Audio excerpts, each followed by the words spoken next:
கர்த்தராகிய இயேசு கிறிஸ்துவின் நாமத்தினாலே இந்த வீடியோவை பார்த்து கொண்டிருக்கிற ஒவ்வொரு சகோதர சகோதரிகளுக்கும் என்னுடைய வாழ்த்துக்களை தெரிவித்துக் கொள்கிறேன். போன வீடியோவில் சபைனா யார், சபை யாரெல்லாம் நடத்தலாம் அப்படின்னு சொல்லி சாட்சிகளை குறித்து ஒரு சில சாட்சிகளை குறித்தும் பார்த்தோம்.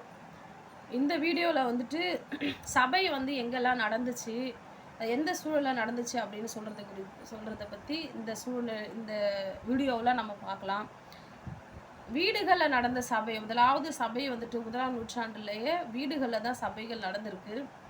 அதை குறித்து வசனங்கள் ஆதாரப்படி ஒரு சில வசனங்களை பார்க்கலாம். ரோமர் 16வது அதிகாரம் 5வது வசனத்தில் சொல்லப்பட்டிருக்கு, வீட்டிலே கூடி வருகிற சபையை வாழ்த்துங்கள். இது ஆக்கிலா பிஸ்கிலா வீட்டிலே கூடி வர சபையை வாழ்த்துங்கள் சொல்லி ரோமர் கேதி நிருபத்தில் பவுல் அப்போஸ்தலர் சொல்கிறாரு, வீட்டில் கூடி வந்திருக்கு இந்த சபை. 1 கொரிந்தியர் 16வது அதிகாரம் 19வது வசனத்தில் ஆசியா நாட்டு சபையார் உங்களை வாழ்த்துகிறார்கள். ஆக்கிலாவும் பிரிஸ்கில்லாவையும் தங்கள் வீட்டிலே கூடி வருகிற சபையோடும் கூட கர்த்தருக்கு உங்களை வாழ்த்துங்கள். இப்போ இதுலேயும் ஆக்கிலா பிரிஸ்கில்லா அவங்க வீட்டில் கூடி வருகிற சபையை குறித்து இதில் பவுல் சொல்லியிருக்கிறாரு. ஆக்கிலா பிரிஸ்கில்லா வீட்டு சபை கூடுகை நடந்திருக்கு. அடுத்தது கொலோசையர் 4:15 நிம்மா அப்படின்ற சகோதரர் அவங்க வீட்டில் சபை கூடுகை நடந்திருக்கு. அப்போஸ்தலர் நடபடிகள் 12:12 மார்க் என்கிற பேருள்ள யோவானுடைய தாயாகிய மரியாள் அவங்க வீட்டில் விசுவாசி கூடி ஜெபித்திருக்கிறாங்க. அவங்க வீட்டில் சபை கூடுகை நடந்திருக்கு. பிளேமோன் 2வது வசனத்தில் பார்க்குறோம், அங்கேயும் அர்கிப்புன்ற வீட்டில் அப்படின்ற அவருடைய வீட்டில் சபை கூடுகை நடந்திருக்கு. அப்போஸ்தலர் நடபடிகள் 1வது அதிகாரம் 13வது வசனத்தில் பார்க்குறோம், எருசலேமில் சீஷர்கள் ஒரு மேல் வீட்டில் கூடி ஜெபித்தார்கள்னு சொல்லி பார்க்குறோம். அங்கே எப்பொழுது தொடர்ந்து சபை கூடுகை அங்கேயும் நடந்திருக்கு. அடுத்தது அப்போஸ்தலர் நடபடிகள் 20வது அதிகாரம் 7வது வசனத்துலேருந்து 11வது வசனம் வரைக்கும் பார்க்குறோம். துரோவா பட்டணம். இந்த துரோவா பட்டணத்தில் ஐடிகு அப்படின்ற அது ஒரு மேல் வீட்டில் அங்கே ஒரு சபை கூடுகை நடந்திருக்கு. அங்கே சிஷ்யர்கள்லாம் கூடி பந்தி ஆசரிச்சிருக்கிறாங்க. அங்கே ஐதிகு அப்படின்ற ஒரு வாலிபன் இருந்து அவன் உயிரோடு எழுப்பியிருக்காங்க. அந்த சம்பவம் அந்த வீட்டில் கூட நடந்திருக்கு துரோவா பட்டணத்தில். அப்படி வீடுகளில் சபை, இன்னும் சில லீதியால் சகோதரி அவங்க வீட்டில் நடந்திருக்கு, ஆற்றங்கரையில் நடந்திருக்கு. இப்படி நிறைய இடங்களில் சபை கூடுகை அப்போ நடந்திருக்கு, வீடுகளே நடந்திருக்கு. அடுத்தது பொது இடங்களில், பொது ஆலயங்களில் நடந்திருக்கு. அப்போஸ்தலர் நடபடிகள் 2வது அதிகாரம் 47வது வசனத்தில் தேவாலயத்தில் கூடி வந்தார்கள் என்று சொல்லி நம்ம பார்க்குறோம். ஜெப ஆலயங்கள், ஈதர்களுடைய ஜெப ஆலயங்களில் சபை கூடுகை நடந்திருக்கு. அடுத்தது சாலமோன் மண்டபத்தில் சபை கூடுகை நடந்திருக்கு. அப்போஸ்தலர் நடபடிகள் 5வது அதிகாரம் 12வது வசனத்தில் சாலமோன் மண்டபத்திலையும் சபை கூடுகை நடந்திருக்குன்னு சொல்லி பார்க்குறோம்.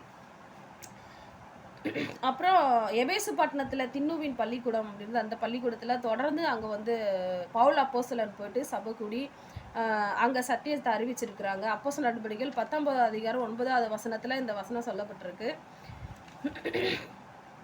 இப்படி எல்லாருமே சபை கூடுகை வீடுகளில், பொது இடங்களில் இப்படி தான் அப்போ சபை கூடுகையை நடத்தியிருக்கிறாங்க. ஒரு குறிப்பிட்ட ஆண்டுகள் 2ஆம் நூற்றாண்டுக்கு மேலே ஒரு 233 ஆண்டுகள், 33வது ஆண்டுகள் அதுக்கு மேலே சீரியாவில் உள்ள ஒரு துரா பட்டணம், அந்த ஈரோப்ஸில் இருக்குது. அந்த துரா பட்டணத்தில் தான் ஒரு கட்டட ஆலயம் எழும்புச்சு. அதுக்கப்புறம் அந்த ஆலயத்தை 313க்கு பின்பு கான்ஸ்டன்ட் ராஜா அவங்க கிறிஸ்தவர்கள் ரொம்ப நல்லா ஃப்ரீடம் கொடுத்துருந்தாங்க. அதுக்கப்புறம் தான் இந்த கட்டிட ஆலயங்கள் இப்போ நல்ல ஒரு அங்கீகாரம் பெற்றது. கட்டிடம் அங்கங்கே கட்டிட ஆலயம் பெருகுச்சு. அங்கே எருசலேமில், ரோமில் இங்கெல்லாம் நல்ல ஒரு ஃபேமஸான ஆலயங்கள் இதெல்லாம் எழும்புச்சு. ஏசப்பா எங்கே கிருபை பெருக பெருக பாவம் பெருகுச்சுன்னு சொல்கிற மாதிரி கிருபை பெருகுச்சு, ஆனால் பாவமும் பெருகுச்சு. அப்போ ஏன்னா கிறிஸ்தவர்களுக்கு விரோதமாக எழும்பி அடிக்கிறது, கொலை செய்கிறது, பைபிளை எரிக்கிறது, துன்பப்படுத்துறது, இந்த மாதிரி கொடூரமான காரியத்திலலாம் இறங்கி அப்போ கிறிஸ்தவர்களுக்கு விரோதமாக கிறிஸ்தவர்களே எழும்பி இருக்கிறாங்க. அப்படி எழும்பி ஒரு கிட்டத்தட்ட ஒரு 1200 ஆண்டுகள் ரொம்ப துன்பப்படுத்தப்பட்டிருக்கிறாங்க. கிறிஸ்தவர்கள் துன்பப்படுத்தப்பட்டிருக்கிறாங்க. ஐஸ்வர்யமும் பணமும் ஆசீர்வாதமும் பெருக ஆரம்பிச்சுது. பெருக கிருபை பெருக பெருக பாவம் பெருகுன்ற மாதிரி பாவங்களும் பெருக ஆரம்பிச்சுது. அதுலேயும் ஒரு சில குற்றங்கள் எல்லாம் குறைகள்லாம் கண்டுபிடிச்சி உண்மை கிறிஸ்தவர்கள் தனியாக எழுப்பி பைபிளுக்கு விரோதமாக எழும்புகிற காரியங்களை கலைச்சி போட்டு ஒரு எழுப்புதல்லாம் கொண்டு வந்திருக்கிறாங்க. ஜான் வைக்லிஃப், இந்த Peter Waldo, John John has, அப்புறம் மார்ட்டின் லூத்தர், ஜான் கால்வின், இப்படி இப்படி உள்ளவங்க இந்தமாரி உள்ள பரிசுத்தவான்களால் ஒரு எழுப்புதல் உண்டாச்சு. அப்போ கொஞ்சம் உண்மையாக ஜனங்கள் எல்லாம் நடக்க ஆரம்பித்தாங்க. எல்லாரும் இந்த ஜெனிவா நகரமே ஒரு எழுப்புதல் சிட்டியாக மாறி இருந்திருக்கு, எழுப்புதல் நகரமாக மாறி இருந்திருக்கு. அப்படி கொஞ்ச நாள் அதற்குள்ளேயும் ஒரு சில உண்மை கிறிஸ்தவர்கள் இருந்து வாழ்ந்துருக்கிறாங்க. ஒரு சில நெப்போலியன் போனபாட்டு எழுப்புதல், பிரெஞ்சு எழுப்புதல் வரைக்கும் ரொம்ப கொடூரப்படுத்தப்பட்டிருக்காங்க கிறிஸ்தவர்கள். எங்கே வந்து ஃப்ரீடம் எப்போ கொடுக்கப்பட்டதோ அப்போ பாவமும் பெருகிடுச்சு, கிறிஸ்தவர்களே கொடுமைப்படுத்தப்பட்டிருக்கிறாங்க. ரொம்ப கஷ்டப்பட்டு அப்போ வந்துட்டு சபைகள் நடந்திருக்கு. அப்புறம் ஒரு குறிப்பிட்ட காலங்கத்துக்கு அப்புறம் திரும்பவும் இன்றைக்கு நிலவரம் இன்றைய வரைக்கும் திருச்சபைகள் லவோதிக்கேயா திருச்சபையாக மாறிடுச்சு. லவோதிக்கேயா திருச்சபைக்கு இயேசுகிட்ட சொல்கிற பள்ளி, நீ ஐஸ்வர்யவான்னு சொல்கிற, ஆனால் நீ நிர்வாணியாக இருக்கிற, உன் நிர்வாணத்தை போக்கும்படி என்கிட்ட வசனத்தை வாங்கிக்கொள்ள, பரிசுத்தத்தை கேட்டு வாங்கிக்கொள், இப்படி உன் கண்களுக்கு நீ கழிக்கும் போடு, நீ மனம் திரும்பு. ஆனால் நீ ஐஸ்வர்யன்னு சொல்கிற, ஆனால் தரித்திரனாக இருக்கிற, நிர்வாணியாக இருக்கிறத நீ புரிஞ்சிக்கல, உணரலை அப்படின்னு சொல்லி மனம் திரும்புன்னு சொல்லி ஏசப்பா வந்து எபேசு சபை தூதனுக்கு சொல்கிறத நம்ம பார்க்குறோம். எபேசு சபைக்கு சொல்கிறத பார்க்குறோம்.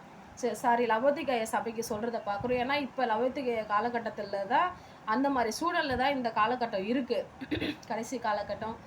ஏன்னா சபை கட்டடங்கள்லாம் என்னைக்கு பெருக ஆரம்பிச்சதோ, என்னைக்கு கிறிஸ்தவருக்கு ஃப்ரீடம் கொடுக்க ஆரம்பித்தாங்களோ அன்னைக்கே வந்து ஜனங்கள் எல்லாரும் நிறைய சத்தியத்தை விட்டு கர்த்தரை விட்டு விலகி போகிற அந்த சூழ்நிலையாக காணப்படுகிறதான்னு அவங்களுக்கே தெரியாத ஒரு சூழ்நிலை ஆயிடுச்சு. இப்படி ஏன் இப்போ இதெல்லாம் பார்க்குறோன்னா, இன்றைக்கும் நிறைய வந்துட்டு நிறைய ஊழியர்கள் ஊழியக்காரிகள்லாம் சொல்கிறத நம்ம பார்க்குறோம்.